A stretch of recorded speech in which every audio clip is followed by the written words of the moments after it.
In 1942, the Allied forces faced a problem no general could solve with tanks or bombers.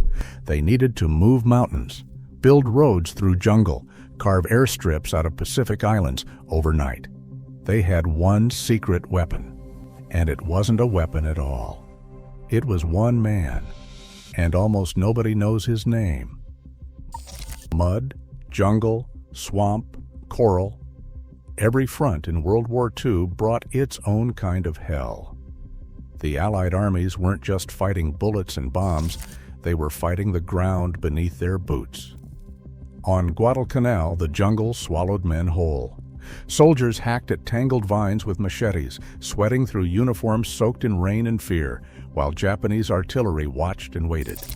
Each hour lost to the undergrowth meant another chance for shells to find their mark. In Normandy, tanks sank axle-deep in clay, engines straining as roads dissolved under relentless rain. Convoys stalled, supplies backed up for miles, and every delay meant more men pinned down under fire. On the Alaska Highway, permafrost turned the ground into a trap. Trucks vanished overnight, frozen in place, while crews battled frostbite and exhaustion. The numbers told a story of disaster. Army engineers studied the pattern. Every day lost to mud or ice meant more casualties at the front. A 45-hour delay, building an airstrip on Leyte, cost 300 infantry their lives. When the Alaska Highway stalled, frostbite cases doubled.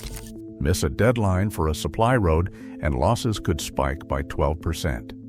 These weren't just numbers on a chart. They were the faces of soldiers stuck in the mud, pilots grounded on jungle runways, medics dragging stretchers through swamps. The real enemy was time, measured in hours and bodies. The only way to win was to move Earth faster than nature could push back.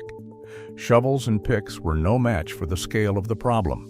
The Allies needed a new kind of firepower, machines that could chew through jungle, rip up coral, flatten mountains, and carve roads where none existed.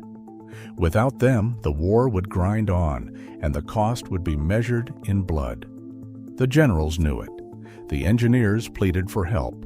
Somewhere, someone had to build the machines that could win the battle before the shooting even started.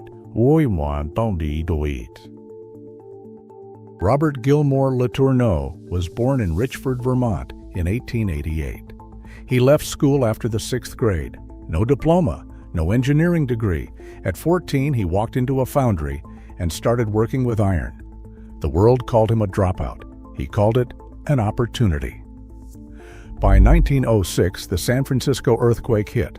While others ran from the rubble, LeTourneau learned to weld in the chaos, torch in hand, repairing broken steel for the city's rebuild. Welding was not just a job, it became his secret weapon.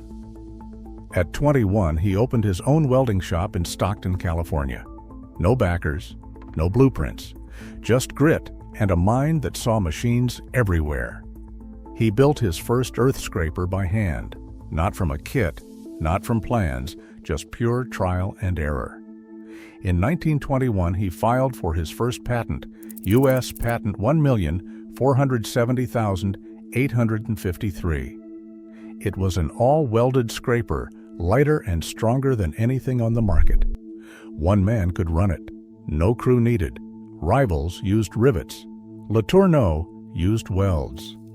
The industry did not know what to make of him. He read technical journals by lantern light. He sketched designs on scrap paper. No college professor told him what was possible. Every mistake was a lesson. Every failure, a prototype. The patent office recognized him. The industry did not. He sent his new machine to Caterpillar. They laughed. Their engineers called the tourniquet not feasible. They told him to stick to welding, not inventing. LeTourneau did not listen. He built it anyway. Decades later, Caterpillar would copy his design. By the time America went to war, LeTourneau held 299 patents. Scrapers, rollers, power control units, machines that turned mud into roads and jungles into runways. He was not an engineer by title. He was an engineer by necessity, the outsider who built the backbone of Allied logistics, the man the textbooks forgot. Subscribe for more untold stories. Peoria, Illinois. 3 miles from Caterpillar's front gate, a new kind of factory roared to life in 1941. The War Production Board authorized it in the spring. By September, LeTourneau's plant was running day and night. No breaks, no holidays, no excuses. 5,000 workers split into 3 shifts, welding, casting, and assembling machines that couldn't wait. On the first shift, 2,400 men and women took their places. The second shift brought in 2,300 more. A third crew of 500 kept the lines moving through the night. The goal was simple: never let the machines stop. Toccoa, Georgia, joined the network in late 1942. Its authorization came in March. By November, engines and transmissions rolled off the line. Nearly 4,000 workers rotated through the plant, filling every hour of the clock. Vicksburg, Mississippi, opened in early 1944. Smaller, but just as relentless. Specialized rollers and rooters left the floor at a rate of 50 units a month. Each plant ran like a warship, crew changes tight, downtime measured in seconds. Across the Pacific, LeTourneau, Australia, came online in December 1941. The Army needed bulldozers close to the front. LeTourneau delivered. Australian crews worked dual shifts, pushing to meet Allied shipping deadlines. Continuous production teams of 150 kept the gears turning, even as bombs fell across the region. Every plant followed the same orders, 24 hours a day, 7 days a week. Payroll ledgers and War Production Board files show the scale. Thousands on the clock, overtime authorized, quotas set by the ton. The numbers were staggering. Peoria and Toccoa could each push out 150 bulldozers a month. LeTourneau filled orders for 2,000 Australian spec machines. Vicksburg handled the specialty gear. No other company matched this reach or this speed.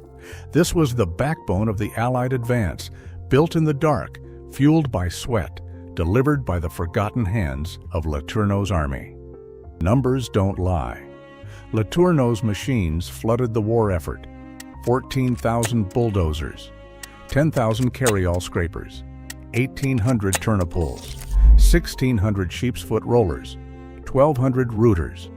The Army Corps of Engineers and the Navy Seabees signed off on the contracts. Delivery ledgers from Peoria, Toccoa, Vicksburg, and LeTourneau stacked up. Each entry was a steel answer to the war's mud and chaos. Nearly 70%. That's the share of Allied earth-moving equipment that rolled out with LeTourneau's name stamped on it. Not Caterpillar, not International Harvester. LeTourneau. The procurement officers saw the numbers. In the European theater, his bulldozers cleared beaches and roads for Patton's armor. In the Pacific, Seabees used his carryalls to carve airstrips out of coral in record time. Alaska Highway? More than half the machines chewing through permafrost carried LeTourneau plates. The Army's own records listed 13,842 bulldozers, 9,764 carryalls, and 1,784 turnipulls, matching the company's claims. Australian military files logged over 2,000 LeTourneau-built bulldozers shipped to New Guinea and the Philippines. No rival even came close. The impact was simple and brutal. One LeTourneau bulldozer did the work of 1,000 men with shovels. A single carryall could move more earth in an hour than a 100-man crew could shift in a day. Every shipment shaved hours off construction, days off campaigns, lives off casualty lists. The War Production Board's own summaries put LeTourneau at the top, by volume, by tonnage, by battlefield effect.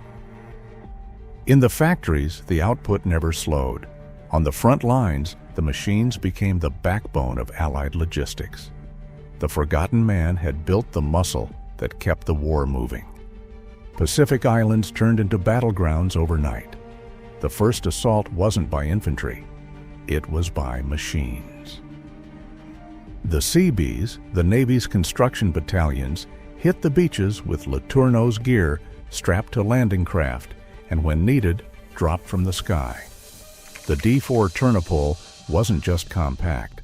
It was engineered to fit inside a C-47, ready for a parachute drop. Manuals listed it as air transportable. Some units hit the coral before the boots did. In the chaos of Saipan and Tinian, CB logs recorded the numbers. 45,000 cubic yards of coral moved in 48 hours. That's enough to fill 18 Olympic swimming pools. Gone in 2 days. No hand tools, no mule teams, just diesel and steel. The carry-all scraper and bulldozer combo could clear a 3,000-foot runway before the enemy regrouped. On some islands, the machines landed under fire, engines roaring as bombs fell. Reports called it miracle work. The old rule was 1,000 men with shovels for every bulldozer. Here, one machine did the job. That meant airstrips open in hours, not weeks. Fighters and bombers landed, wounded evacuated, supplies flown in. Every minute saved was a life. The Seabees knew it. The brass knew it. LeTourneau's machines weren't just tools, they were lifelines. Without them, the Pacific campaign would have stalled on the sand. With them, the Allies punched through. That's the power of forgotten engineering. Winter, 1942. The Army Corps of Engineers had 8 months to carve a supply road through the Yukon wilderness, the Alaska Highway. 1,500 miles of frozen mud, muskeg, and permafrost. The only way through? Over 1,200 LeTourneau bulldozers. These were not just machines. They were lifelines. Crews pushed through blizzards and blackflies, cutting 8 miles of road a day. Diesel engines roared as steel blades bit into ice and rock. Without LeTourneau's bulldozers and carryalls, the highway would have stalled by the first snowfall. Instead, the job finished ahead of schedule. Troops and supplies poured north, safe from Japanese bombers and the deadly cold. But LeTourneau's reach did not stop at frozen roads. Out at sea, U.S. Navy carriers faced a different crisis. Kamikazes and crash landings could turn a flight deck into a graveyard in minutes. The answer was the Tourneau crane. LeTourneau's heavy-duty deck crane could clear a wrecked fighter in under 30 minutes. No waiting for dockside repairs. No lost sorties. After a kamikaze strike on the USS Enterprise, the Tourneau crane lifted a burning Hellcat off the deck, saving the ship's air wing and keeping the carrier in the fight. From the Arctic Circle to the Pacific Fleet, LeTourneau's machines proved one thing: steel and faith beat mud and chaos. His designs were not just built for one battlefield. They worked everywhere. Frozen tundra, endless jungle, rolling decks at sea. Army engineers and Navy decks crews trusted the man they'd never met, the 6th-grade dropout who moved mountains and cleared the way for victory. After the war, LeTourneau's machines didn't go quiet. Bulldozers that once chewed through Pacific jungle now tore up prairie grass and desert clay.